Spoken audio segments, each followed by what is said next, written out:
much for all of you joining us on this very special edition of the India Development Debate. I'm Supriya Shrinate and we'll put the spotlight on the Rafale deal. Because the Rafale fighter jet deal is fast becoming a political hot potato. Days after Rahul Gandhi attacked the NDA government for what he calls a mega scam in the making, the Congress today launched a privileged motion against Defence Minister Nirmala Sitharaman and the Prime Minister for misleading the House. The main contention of the Congress is that the deal is struck at 4 times the price at which the UPA government had originally sealed the contract with the French firm. The Congress also alleges that the deal is designed to benefit Anil Ambani, who will get richer by about 40,000 crore rupees thanks to the offset clause. Thanks to all of that. To remind you, the BJP has already launched a privilege motion against the Congress president for making false allegations against the Prime Minister and Defence Minister Sitharaman during the debate on the no confidence motion. The dogfight over the $10 billion fighter jet deal is sure to dominate political landscape in the run-up to elections 2019. The ruckus over Rafale is a big story and a big point of discussion right here on the India Development Debate tonight. It's understand to have a more nuanced view of the situation and not a mudslinging match as perhaps was witnessed in Parliament. Let me take this across to an expert panel that's joining us right here. I've got Abhijit Iyer Mitra, Senior Fellow, the Institute of Peace and Conflict Studies, Maruf Raja, Strategic Affairs Expert, and Colonel Ajay Shukla, a Senior Journalist and an expert at Strategic Affairs. I've been represented on the political front by Syed Zafar Islam, spokesperson of the BJP, and Muhammad Khan of the Congress Party. So thanks each one of you for joining us. And Abhijit, given that you've written extensively on this subject, let's start with you. And you seem to suggest here, and you've asserted that there is nothing wrong with the deal and it is actually lack of understanding that has caused the furore on all sides. What really makes you say so? Because, and you also go on to insist that there was no price escalation. My question is, how do you know that? Because prices were never revealed. And what are you comparing it with? On what ground are you calling this a well-negotiated, comparable, and in most cases better than negotiations other countries have carried out with Rafale for similar planes?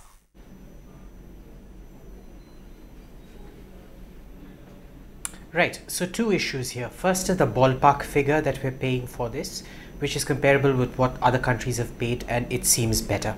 The second is, I know the government went on saying since 2011-2012, the official dogma was that this deal was going to be $10.6 billion or thereabouts for 126 fighters. Now, I had said way back in 2012 that that price was wrong, and the main reason was I had quoted this. This is the official French report. I don't know if you want to zoom into this. This is in French above and English below. I've got a translation for you. This is a French Senate report, by the way. And if you actually go through this, for 180 planes, they claim the program cost was about $40 billion. All right. So per unit cost was around 40 billion euros. Sorry. So per unit cost, even then, this is a 2009 report, not a 2017 report, 2009 report. They were claiming that this came to $40 billion for 180 planes, which works out about 220 million euros. Right. Now, if that was the case, even then, and this took me all of 5 minutes to find on Google way back in 2012, the fact that we didn't do our due diligence doesn't mean the price escalated. The price was always the same. It was always at around this rate, 220 million euros or above. And the fact that everybody stumbled onto it later because nobody bothers doing due diligence doesn't mean the price has escalated. Hold your thoughts there, because I've got some questions to follow up on their own, and I'll go to that in just a bit. But to Muhammad Khan, and I think the reason why it's become such a huge issue is because the French president was dragged into this entire mess. And Muhammad Khan, let me take a first up question politically before I go back to pricing. Was it irresponsible of Rahul Gandhi to quote a verbal conversation that happened between him and the French president? After all, France is not just any other country, it's a crucial ally, and misquoting a head of the state and making him the point of contention or debate in Parliament doesn't really augur too well. I mean, and the other point that some experts have made is that why could Rahul Gandhi not ask for a closed-door briefing that's provided for under Section 5 and 6 of this agreement, of the Rafale deal agreement? Muhammad Khan? Right. Right, Supriya. The answer to your question is actually quite straightforward and simple. Mr. Rahul Gandhi acted in the best interests of the public, because we as a public and as the citizenry of this country stand to benefit when we know how our money is being spent. If he asked this question, it was not irresponsible, especially considering that barely 2 months prior to that, the French Prime Minister Macron had said in an interview to an English channel here that if you want to discuss the details with the opposition, there is no problem. You can always discuss the matter. It is the government's cagey approach, the hesitation, the manner in which they are trying to conceal information that has given rise to doubts. Ultimately, Supriya, you would hold us accountable as a very weak opposition if we did not ask these questions. We are doing our constitutional duty for which the people have sent our leaders to parliament. That is what an opposition does. It acts as a check and a balance. But Supriya, I was listening to Abhijit very intently. And if what Abhijit says is indeed true, and I have no reason to doubt him or his credentials, then why is the government not coming out with this eminently reasonable explanation? But it's not just about price, is it today, Supriya? It's about various procedures that were circumvented. The Prime Minister flies to France, does not convene a meeting of the Cabinet Committee on Security, decides unilaterally, makes a very significant change in doing so, that he will replace HAL with a private party, those are points that who doesn't have any give me a minute. Ostensibly in this area. Mohammed, 1 second, give me a minute. Those are points that I'm raising in specific questions, so I'll come back and address all of that. I want to take this across to, I'll come back and address all of that. I'll take this across to Ajay Shukla, and you know, I don't want to get lost between one polarized position that Mohammad Khan is going to take and another that Zafar Islam will take. Let me just ask questions that are in the public domain. And Ajay Shukla, this one's for you. The French statement that came right after the Parliament ruckus said that France and India have in 2008 concluded a security pact which legally binds two states to protect classified information by partners that could impact security and operational capabilities of defense equipment. Now, this statement has been used both by the BJP to prove its point of view and by the Congress to puncture holes that, you know, there's no mention of pricing. I'm going to ask you a question from a layman's point of view. Quite clearly, it does not allude to pricing, which is really at the heart of this entire controversy. Why can that not be simply revealed is a question that I think most people watching this show who are not strategic affairs experts have on their mind. Ajay Shukla. That's exactly the point. This is the expenditure of public funds, and there has to be a very, very good reason for not divulging them to either audit watchdogs, public watchdogs, parliament, the representatives of the people. Naturally, these are funds and that public funds that need to be accounted for. France has not engaged in a deal with Saudi Arabia. This is not Saudi Arabia. This is not the United Arab Emirates, where, you know, you have these secret deals where the sort of terms and conditions are not divulged and kept secret, because usually in those cases there are large payoffs involved. The problem with a country like India, where we have an open system, is that the minute you try and conceal it, it gives rise to apprehensions that there is something that is being hidden. Why are the figures not being given out?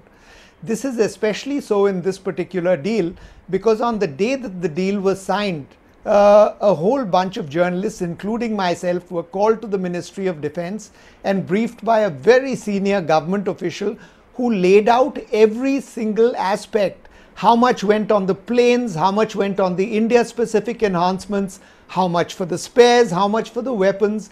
Everything was divulged to us. It was reported. All that the government needs to do now is to say the figures that were there were issued or revealed with our saying, and these are the figures. But the government has chosen to take a defensive position, and that immediately gives rise to questions. Why?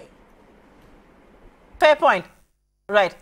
That's a valid argument that you're making, and Zafar Islam, I want you to take that argument forward and answer it, because I heard the television interview that has been selectively quoted, the India Today interview. I usually don't take names of other media groups, but I've heard that interview. I went to YouTube, I made an effort, I heard that entire interview. In its entirety, the French president categorically states that some parts of the Rafale deal cannot be divulged, but it is up to the Indian government to decide which part of the deal can be divulged to the opposition, and he can't interfere in it. So given the fact that scam allegations are now being leveled and, you know, questions of probity are being charged against your government, why not reveal the pricing of Rafale? I mean, why is it so tough to divulge it?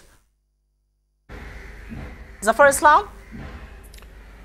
Supriya, there are two important issues here. I think we need to understand that. I mean, we should stay away from rhetoric, but we should understand the sensitivities associated with this transaction. The deal was executed, the agreement was signed way back in 2008, and there was in the agreement there was a confidentiality clause as well, and that confidentiality clause restricted at that time UPA government to divulge many important and sensitive information, including the price breakup of the transaction. In 2016, the same arrangement of confidentiality clause continued, and even today the government of India has taken this position which any government would have taken, that since you have signed an agreement where you have a confidentiality clause and you are restricted from divulging the information which is of sensitive nature, you cannot do it. The information which needed to go to the people and which could have been made public has been made public, and it was made public on the floor of the parliament in November 2016 as well as in March 2018. The price per jet has also been revealed that it is 670 crore. Now important is that what is the additional capacity and weaponry which we are including, because this is extremely sensitive, because you are enhancing the capabilities of the Indian armed forces, and if you just give a breakup, then Zafar, that's exactly the point I'm raising. You are exposing yourself. And no, I don't think. No. I don't think me or anybody on this panel, and I don't think anybody is going to risk our security to say, give us details. I don't think we're irresponsible enough to do that. But I think as an Indian who pays taxes and, this is public exchequer, I might want some answers. But let me take this across to Maruf Raza. And Maruf, there are two sides to this debate. How do you balance between security and, accountability? And then I'm going to address that in just a bit. But Nirmala Sitharaman had on the 17th of November 2017 directed Defense Secretary to share purchase price. She's on record, on camera to say so in a briefing, and now of course she's gone back on her word. Did the defense minister get it wrong when she promised to disclose details that she was not allowed to by the agreement?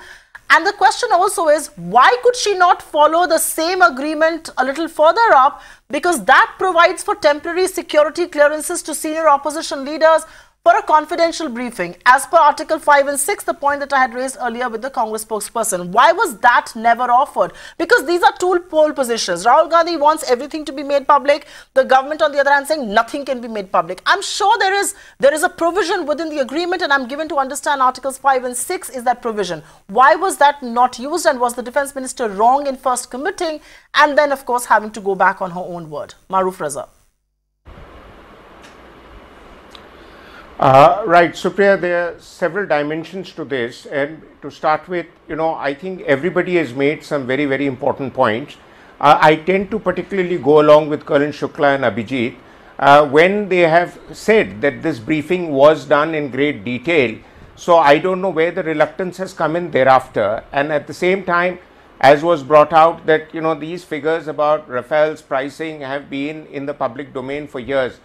I think the only reason is that, and that needs to be made public, that if there is a reluctance on the part of the government not to go public with the total figures, is perhaps what the French government may have insisted, that we are giving an unusually good deal to you, so please don't go public with it because we'll be pressurized in giving that kind of a deal to somebody else. So that to me seems to be the only logical justification for continuing to keep the position that we don't want to disclose the prices. That's one. The second point is that what really does not need to be disclosed is the strategic and tactical capabilities of the aircraft which we are debating about, because that is on what we will base our national security premises. But again, some of those very important strategic factors and tactical capabilities of this aircraft are in the public domain. There was a piece in ET which talks about the fact that in virtually every position that you were to assess the Rafale with the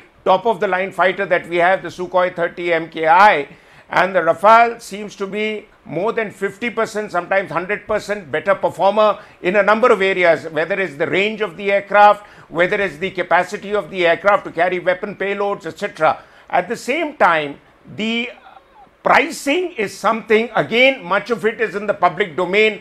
I don't know where we are getting stuck. You're talking about 91.7 million euros per aircraft, So if that is it, and if that really differs from the pricing that French have sold it to countries like Egypt, which was the point that was brought out, then we need to cover, we need to ask ourselves, what is it that we are getting extra? Now, all weapons platforms, have a basic price for the weapons platform and have a different price for the weaponry. We are getting many additional add-ons, and probably that's adding to the price.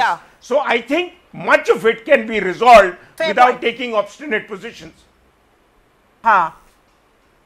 No, absolutely. I think nobody is looking at resolution. You said 91.7 is a figure that's out in the domain. I think the problem is that the government has to either tell Parliament, there has to be an official word. It can't come through press briefings. It can't come with this odd press conference that the Law Minister does and quotes a figure. I think that is where the problem really lies.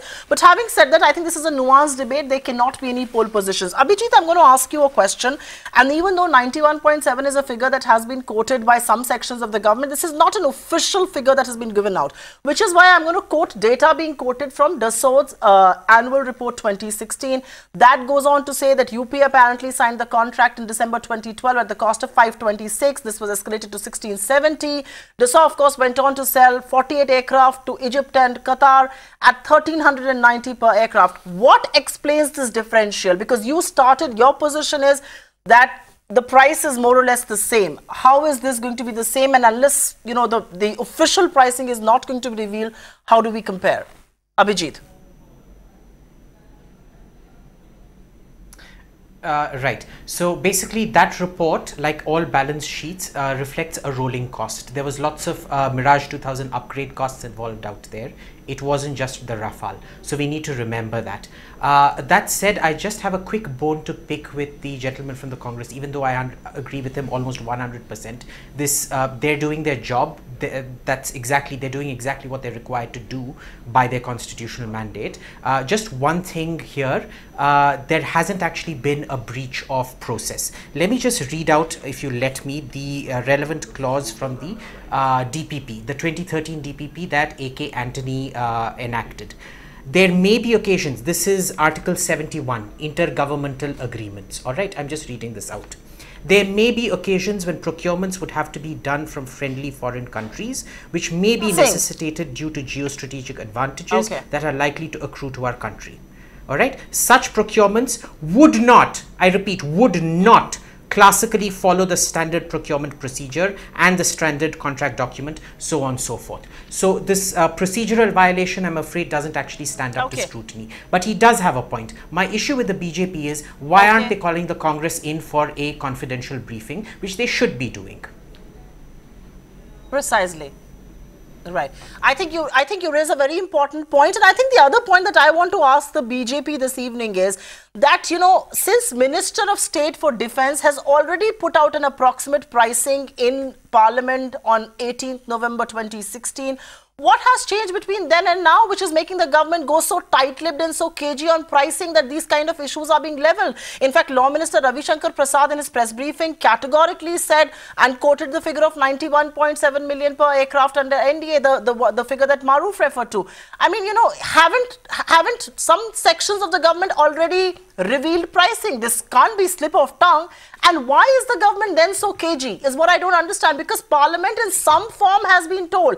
It needs to be told officially, perhaps by the Prime Minister or the Defence Minister, whoever. So there are two aspects. First, the base price of a... Supriya, I am responding to you. The base price, what has been shared on the floor of the Parliament, what has been quoted by Maruf, is a base price of a fighter jet, which everyone knows.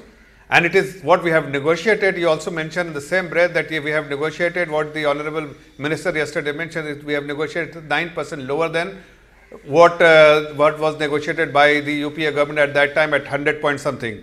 But what is important, that this is the base price of fighter jet. But what is the additional capability and the weaponaries which we are adding on is something which, if we start disclosing that, the price, and we start breaking down and start sharing the price of each weapon we are adding, each capabilities we are doing, what are the maintenance arrangement we have, what are the people we are roping in, I think we'll have to share all the details and make it public. So the secrecy what we have to maintain, keeping the interest of the nation and security of the nation is something which we will compromise, and that is the only debate which we need to do, that whether we are willing to compromise with the national security, the national interest, which Congress is insisting on, or we should focus. We should focus on something which is very important. That the base price is lower than the what has been negotiated UPA, and something which enhance the capability of the Indian force,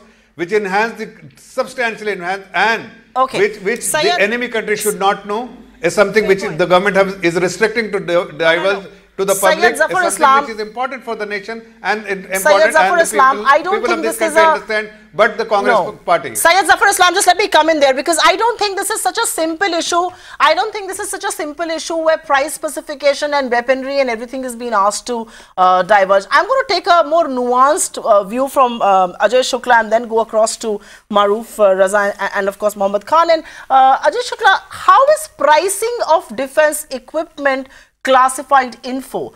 This has been revealed in some parts, and you know, he's right, Abhijit is right, there's a rollover cost, but this is revealed in some parts in Dassault's own report. Is pricing a secret, or is specification and weaponry a secret, and can you actually divorce the two? And also, I think the larger question that people are voicing is that in a democracy where the government is spending out of the public exchequer, this isn't money either the Congress or the BJP funds are putting in. This is public exchequer. People like you and I have paid for this. Doesn't the government, and I'm not just talking about this government, previous governments, doesn't the government need to be more accountable and answerable on where and how much has been spent? I mean, this is a pointed question. Which clause of the signed agreement prohibits pricing being divulged to Parliament?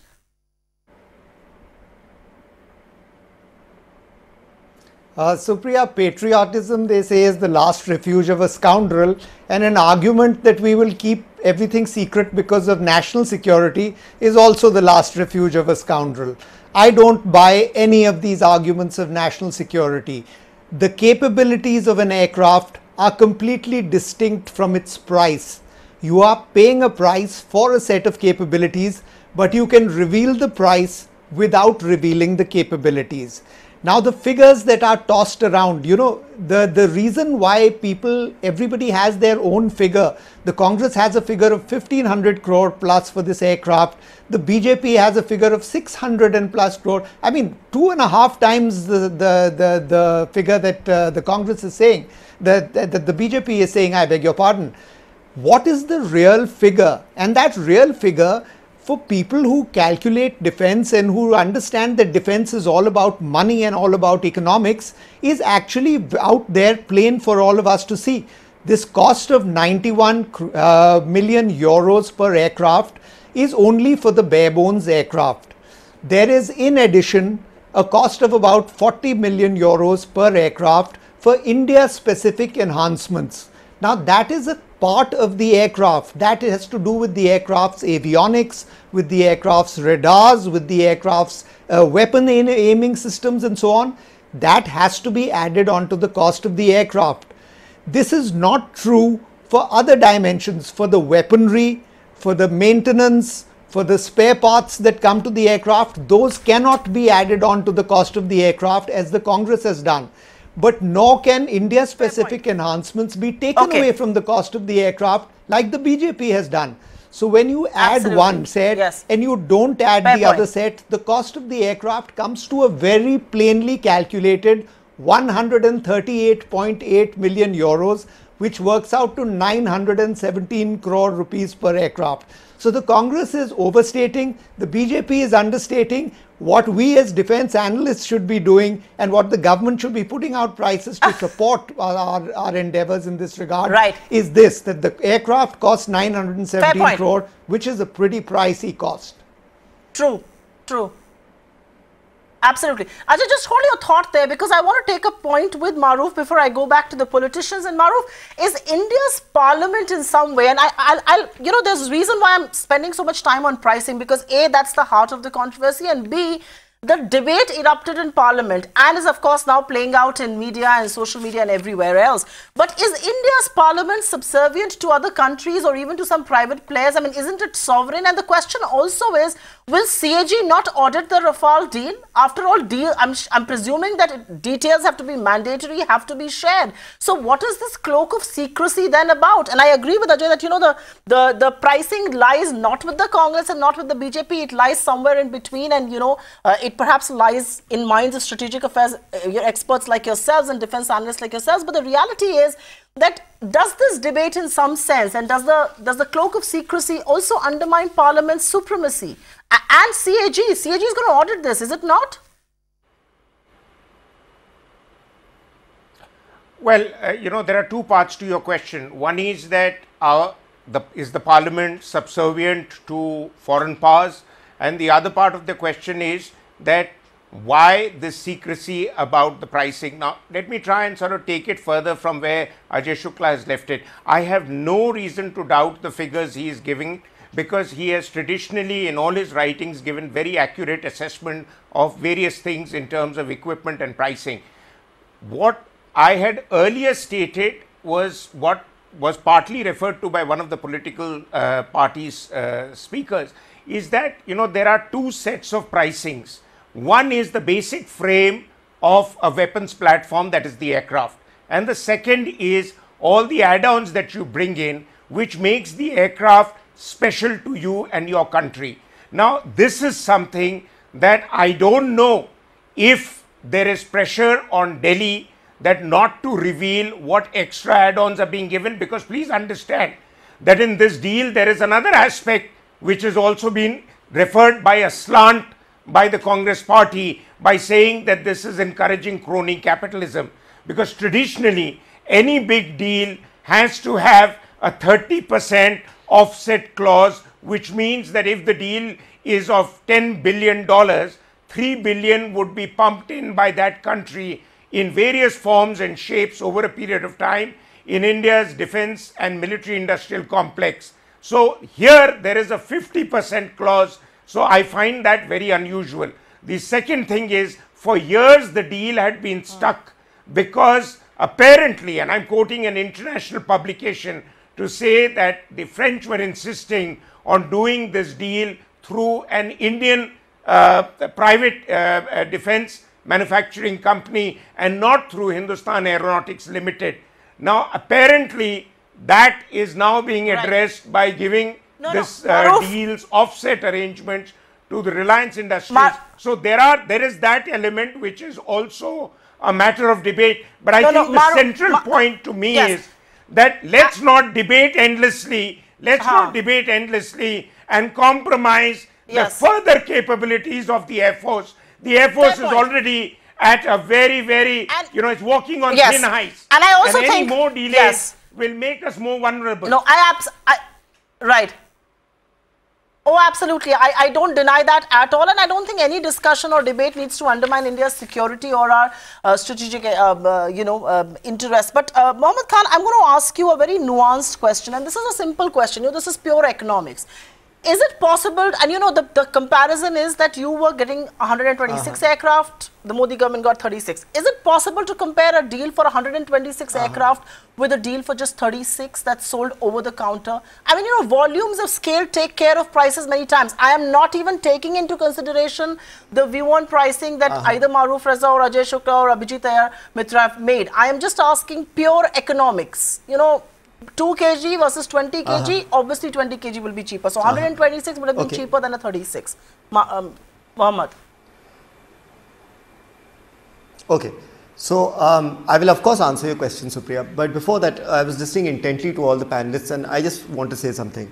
So one of the challenges, Supriya, of being on a panel as well informed and composed of experts such as this is that all the good points have already been made, and therefore my job becomes to summarize them so that the narrative becomes clear. You said again and again, Supriya, that we're taking a pole position, but our position is based on pure unadulterated facts. As you yourself pointed out, when Subhash Bhamre, their Minister of State for Defence, was free and not hamstrung by the 2008 agreement to present the base figures in Parliament, what stops them now? When Nirmala Sitharaman comes out and says she will give the figures and then suddenly says no, she won't, what transpired? What was the intervening event? Number 3, they stand up in Parliament and say that we have arrangements with the French government, which, as you rightly pointed out, do not in any conceivable circumstance trump the loyalty and responsibility of the government to its own people. They stand up and say, look, the French president has said this. But then when we see it non-selectively, we find that he said, no, you can tell the opposition. You even cited the article of the agreements which allows them to do so. Again, Supriya, you cited the Dassault report very correctly. If Dassault is not hesitant to put out ballpark figures, then certainly you shouldn't be either. Maruf Sab spoke about the fact that, look, they can have security upgrades. Very correct. Of course, you may have modified the deal. But explain to us not what the particular upgrades are. No one's asking you to breach those security codes, but tell us how much you paid, because again, as you pointed out, you are accountable to the Parliament, that is the PAC and the CAG, because this is money being spent from the Consolidated Fund of India. And now may I make a point that no one else has made? Let me give you an example, and Maruf Saab will remember this. On March 11th, 2010, the Defence Minister A.K. Anthony Saab stood in the floor of Parliament and revealed the prices we paid per MiG, per Sukhoi, because we believe we have a duty to the Indian people to disclose. That is the first and foremost forum where we must be held to account. And I will conclude by saying this. Remember the difference. Mohammed, I have a separate question on that. Give me a minute. These people demanded Mohammed, a just debate give me and a asked the minute. Prime Minister to be present. We were there. You know, we answered their questions, even though it came to naught. Mohammed, give me a minute. I just want to come in because I don't want this debate to be dragged by what you did in 2010 and what the BJP will do now. Okay, Mohammed, just give me a minute. I think Zafar Islam wants to come in and say, Zafar Islam, I'm giving you 30 seconds to make your counter because I want to get into the more technical aspect with you. Go ahead, Syed Zafar Islam. No, all I just want to respond to Mr. Muhammad Khan, that he was referring to the then Defence Minister revealing some price on the floor of the Parliament. I mean, he has to understand that there is an agreement. It's an agreement between the two countries in 2008 where you have signed, UPA government has signed an agreement with the confidentiality clause, and that is something which restricts from from divulging the information, and that is something which is being followed. Congress has not once, many times on the floor of the Parliament has invoked this secrecy clause and does not divulge the information because they have signed the agreement, and we never made a hue and cry about it because we understand the dynamics, we understand the sensitiveness of the issues, and we understand that in the interest of the nation and particularly for the national security, if the government has chosen to keep it secret, then it has to remain secret. That's something which they have invoked just in hold the that past, thought for a minute. and something which is being followed now. Zafar, just hold that thought for a minute. I'm going to go across to Abhijit. The only intent is that the only thing they are doing is to misleading the people of this country. Just give me a minute. Zafar, give me a minute. I will come back to political bickering in a minute from now, both with you and Mohammed Khan. I want to take this across to Abhijit. And Abhijit, one of the contentions that is being made from the ruling benches is that in 2015, there were more specifications that were requested. And you know, so the counter question is, did a professional organization like the Indian Air Force send out RFI for aircraft without India-specified modifications and weaponry initially, and it was only added in 2015, and which is why the prices went up? I mean, how do you justify that additions were required in 2015 is what the Treasury benches are telling you, you know, off-record briefings, otherwise this is what they tell you, that we got many more things added. So are you telling me Indian Air Force did not want all these things before?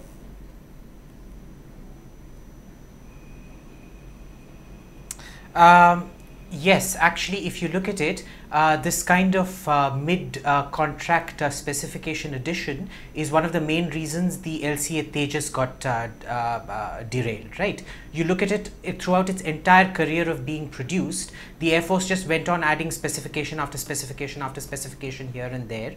Ajay, in fact, has documented this quite extensively, and this is something the Air Force does. All the services do it, the Air Force probably more than others.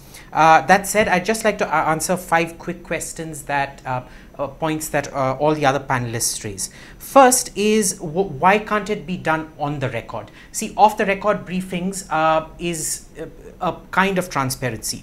On the record, the problem here is the nuclear modification. We know for certain, because this was reported ever since about 2010. I think the Hindu was the one that first reported it, and then Times of India, that there's always been strategic, nuclear, mostly strategic, used as jargon for this, as a nuclear delivery platform, which can never ever be confirmed in public. Second, why can't this be confirmed to the PAC and CAG? PAC, I don't know what clause that they have to disclose it to the PAC. To the CAG, they are mandated to disclose it. So they have done and they've clarified that they will be doing it. So the mandated organization is doing it. Right, and the PAC, I have not seen the mandate yet, which is actually quite sad, because the Parliamentary Affairs Committee was one of the best ways we could get our hands on confidential information, because it used to be a treasure trove of information. Next quick point is where is price in the secrecy clause? See, unlike the DPP of 2013 and the current DPP, which don't go into definitions of what a competent financial authority is, which is why only Arun Jaitley need to be consulted, the India-France agreement very clearly specifies price, it clearly specifies information and material. Now, if we say that price isn't included in information, I can say technology isn't included in material either, because there's no specific clause that says technology can't be shared. Right. So you have to go by all of this. And this thing that price can't be disclosed. See, the thing is, do we have to protect commercial interests? Yes, we do have to protect commercial interests, because it's a reciprocal. Just give me a minute.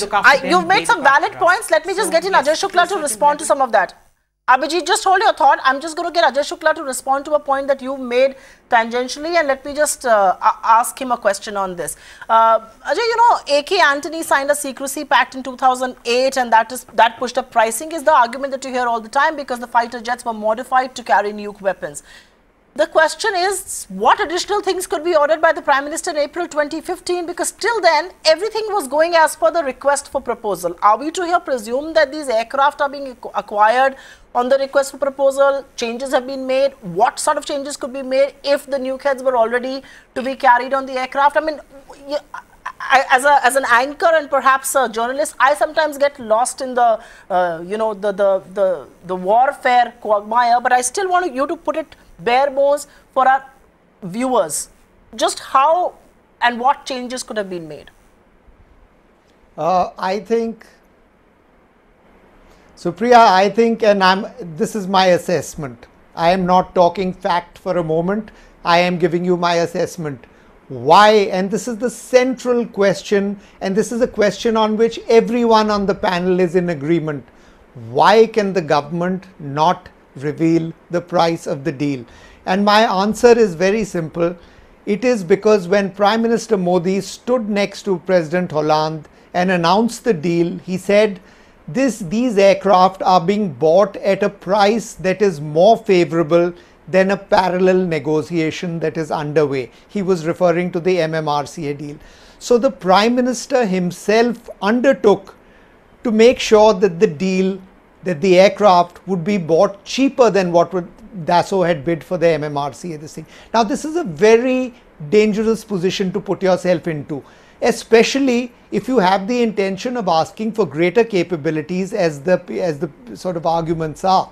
I don't know whether they ever got any greater capabilities, but they certainly seem to have painted themselves into this position where they are bound to have to get the aircraft cheaper, and if the price that is revealed does not support that, then the Congress is at full liberty to go after them and say, you announced that it would be cheaper, it's not cheaper. So I think that was a fatal error in the way that the deal was announced, and it was all part of the ad hocism that surrounded this deal, where even the defense minister, even Manohar Parrikar, was told at the last minute that I'm going to make this announcement in Paris and you're going to have to support it in India. So Ajay, I thought it was, it was a problem. Yeah. As for this argument, can I just slip in one more quick point? This argument of the nuclear arrangement, if they have indeed modified the Rafale for a nuclear delivery role, they have done exactly the wrong thing. It would have been much better, much cheaper, much more effective tactically and operationally to have modified the BrahMos missile carried by the Sukhoi aircraft, which is already being modified, by the way. They should have modified the BrahMos to carry the nuclear weapon, and that would have been a much better option rather than getting into this whole business of modifying the Rafale, if that was done. All right, so that's an expert view that's coming in, but I want to go back to Maroof, but I'll just slip in a very quick question to Zafar Islam. And Syed Zafar Islam, on the 10th of April 2015, when Mr. Modi ordered to buy 36 Rafale aircraft in a flyaway condition, many people have questioned, and that's also the question that was raised in Parliament by Rahul Gandhi and has oft been repeated, did he have adequate approvals? Was the Cabinet Committee on Securities taken into confidence? And the question then is, did the government rush in with the announcement before getting clearances from CCS without perhaps considering a counter offer from Eurofighter at a 20% lower price? So were due procedures followed? And, you know, the other question, sir, also is, when the procurement was changed from 126 to 36 aircraft, should the government not have invited competitive bids again? So A, why was CCS bypassed? And the question of competitive bids. Syed Zafar Islam. First of all, let me clarify that the speculation about not complying with the guidelines, we need to put to rest completely, because the government has taken, the Prime Minister, when the announcement was made, all the approvals were in place. If it is unfair to make the statement that the due process has not been followed and the competent authority has not given this approval. The approval was in place, all the approval was in place, so there is absolutely no question, and one should not stop speculating about it. That has been made clear to Congress as well as all the political parties on the floor of the Parliament and people by and large, that every single approval was in place, due process have been followed, and Congress is simply misleading the nation by making this kind of allegation, because there is a complete bankruptcy of issues in Congress party, and that's why they are not able to raise anything away from these kind of issues, which is frivolous, which is misleading, and which is only to get the attention of the people. But this kind of a stunt by the stunt master called Rahul Gandhi will backfire. Okay, I'm not going to get into the stunt at all, but I will come back to a very moot question that I think Maroof Raza is best placed to answer. Maroof, whatever the BJP may say about the CCS clearance, the level of ignorance about the impending announcement in April 2015 cannot be more clear than then Foreign Secretary Jaishankar's customary briefing, which he does, which he used to do and which the Foreign Secretary does before the Prime Minister leaves for a foreign trip. He did that on the 8th of April 2015. He said, and I'm going to quote him here, that in terms of Rafale, there are discussions underway between French company, Ministry of Defense and HAL, which is involved in it. This is an ongoing discussion. It's very technical and detailed. We don't mix up leadership level visits with the details of ongoing defense contracts. That is on a different track. Are you telling me that New Delhi was aware this is going to be announced? Because the Foreign Secretary said what I just read out verbatim. Maroof.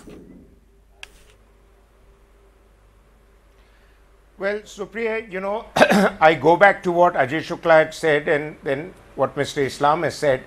You see, the thing is that, quite frankly, the Prime Minister's announcement took all of us by surprise. Now, what goes on in the corridors of power, obviously, I'm not privy to that. But, you know, there are certain telling signs about an emerging deal which one watches fairly closely. So the fact is that this particular deal was still in the making after the so-called mother of all deals was not signed, when the American companies were hopeful that one of their aircraft would be picked up for that 126 aircraft which was projected by the Air Force as a requirement. So the second point is that it doesn't mean that you have decided to buy 36 aircrafts. That means you're not going to buy the other 90 that the Air Force needs, because the Air Force is down from 42 operational squadrons down to about 31 or 32 squadrons, and the force is now looking at a disastrous position 5 years down the line, where almost everything will be of vintage category. So we have to understand that we need to go ahead and now get on with a deal which we are almost at a stage where everybody is of the agreement, I am sure, that pricing apart the capabilities of Rafale meets most of our operational requirements that the Air Force has projected. Now, I want to make a third point, and that is, in any negotiated deal with the armed forces, because in India the process is so long and time consuming, if you go into the DPP, we now have the DPP 216, we are soon going to be having DPP 217, 18 on our faces, more or less repetitive of DPP 2013, which spells out the process. The whole process of identifying, then asking for a price quote, which then the bureaucracy and the politicians negotiate, is basically almost a 5 to 7 year process. And then by the time the aircraft or any weapons platform arrives on Indian soil, it could be 10 years. Right. So what are we looking at?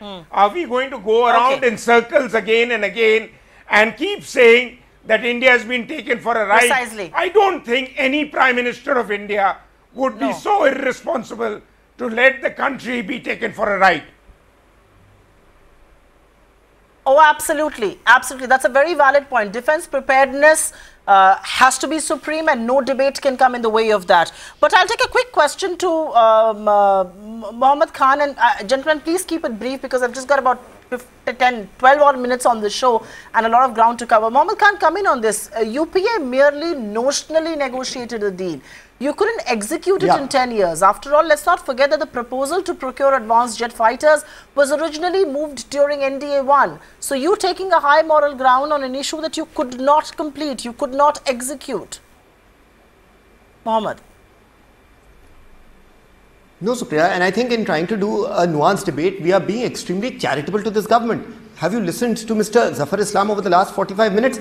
I marvel at his ability to speak for this long without saying a single thing of value or answering a single question. There are 4 experts on this panel. They're trying to understand and unearth some shred of reasoning for this government's actions, but none of it comes from the BJP. If there are these eminently reasonable grounds, put them forward. You're saying that the costs of the actual upgrades is far more than the base price of the jet. I'm sorry, that doesn't make basic sense. And if it does, explain it to us. You have brought in a private party. You have bypassed rules and circulars. I dare Mr. Zafar Islam to answer my question as to what is the name of the rule which they have bypassed under which they are required to seek CCS approval. I will also tell you, Supriya, that as you pointed out, it is not a question of 1 or 2 opinion-based facts. It is a question of multiple breaches on the part of this government and its caginess in refusing to share this data, even in a private room with the opposition, just resorting to bitterness and maliciousness. I'm sorry, that speaks volumes about them. We are not here to put up a defense for our government. Our government is here to explain to us how they are spending our money. And as as Sir rightly pointed out, patriotism has always been the last refuge of this country, particularly in the case of this government. And if you ever want to know what their true, they never shy away from taking credit for the armed forces, his victory for the political gains. But look at the Standing Committee report of March 2018. Let me come in for a minute. Just let me come in for a minute because how they've cut budgets to essential services. Mohammed, just let me come in for a minute, please. Alluded to when he said 68% of the equipment is vintage. Oh, I'm sorry, this is a bit of a line. Mohammed, just let me come in for a minute. The other point that has been raised in this entire debate is on what grounds the deal has been attacked, and this is one of the factors, is on what grounds was HAL shunted out, and that too in favor of a corporate who has zero experience in defense manufacturing. I mean, you know, Reliance Defense was actually registered on the 28th of March 2015, which was 2 weeks before the Prime Minister's announcement in France. It bags an offset contract 2 weeks after the deal was formally signed in October 2016. What explains HAL being shunted out and a private company being brought in with no experience? Abhijit.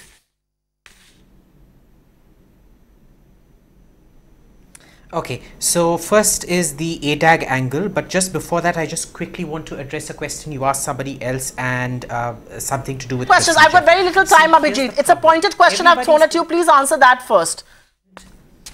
Yeah, so very quickly. Abhijit, I'm sorry, you'll have to answer a specific question that I've pointed ADAG, to you. The point here is... Okay, go ahead very quickly. Yeah, can you let me answer it? Okay, yeah. Okay, so ADAG, the problem here is that the France decides. It's an intergovernmental agreement and thus so decides who to give the offsets to.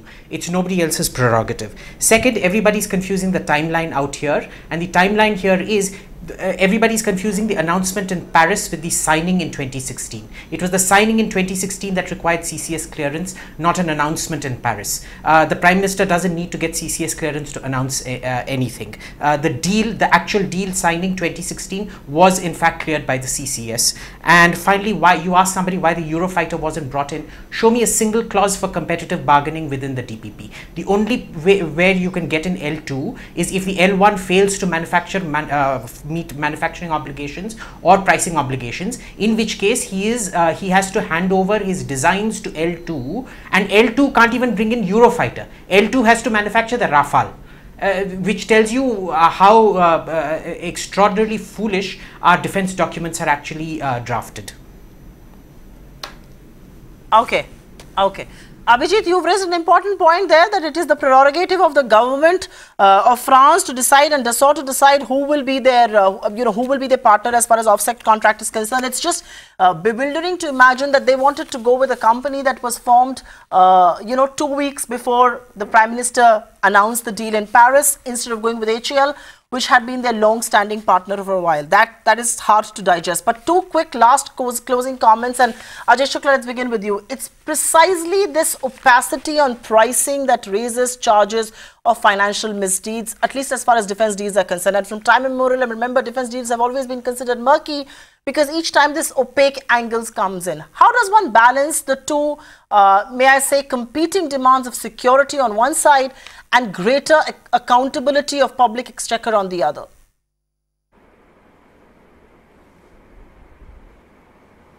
Well, I would say one would manage it by sort of making sure that a deal is not just transparent and honest, but is made out and is apparent to be transparent and honest. When the government is arguing, as it is in this particular case, that Anil Ambani's company was chosen because they have the prerogative of choosing that company, it's like somebody arguing that, listen, I never took the money was taken by my wife, that person was at perfect liberty to give the money to my wife. I'm not involved in that deal at all. It is known that there is a closeness between the Anil Ambani group and the government. It is known that the government, that Dassault chose to make Anil Ambani the offset partner despite a complete lack of experience in defense and a performance in execution of contracts that is second to none, whether in telecommunications, whether in power, whether in running a metro. Anil Ambani has not really covered himself with glory. So in all these questions, I mean, the government getting up and arguing that it was Dassault's choice is, I mean, I just say that, it has a sort of malodor. You make an important point there. I've just got the last 1 minute on the show. Zafar Islam, I'm coming to you. Give me a minute, I'm coming to you. Maruf, I have a last word, and then of course I'll let, Zafar Islam, go ahead, but in 30 seconds you've got to make your point. I don't have time on the show. Syed Zafar Islam, 30 seconds is all I have. See, first of all, I heard the name of Reliance Group, Ambani Group, Anil Ambani, something which I do not want to comment on, but as far as the prerogative was of the vendor has the prerogative to discharge the responsibilities, and they have chosen whoever they felt that appropriate for them. It is for not us to comment. The second important aspect I want to tell the Colonel Congress Shukla's beautiful analogy was completely lost on me when he heard about Rahul Gandhi's comment, but when they had not divulged any information on the floor of the parliament. What's your point, Syed Zafar Islam? I'm not getting your point. Clause they had signed. Then how come? What is your point? Arrive at your point. I mean, we are just maintaining that No. The point is that When you are have in signed, government. it's So a you don't private know the UPA conversation. government. Rahul Gandhi, what he had with, I'm sorry, with I'm French running out of time. president is so foolish for him to Okay, share Maruf with Raza, the I have a world- with quick the world. last word That for only you. I'm suggests sorry, I will not that- let Mohammed Khan and Syed Zafar Islam take away this debate. Maruf Raza, down the audio now. Maruf Raza, I have a very direct question for you. India is asserting its rights as a nuclear weapon power.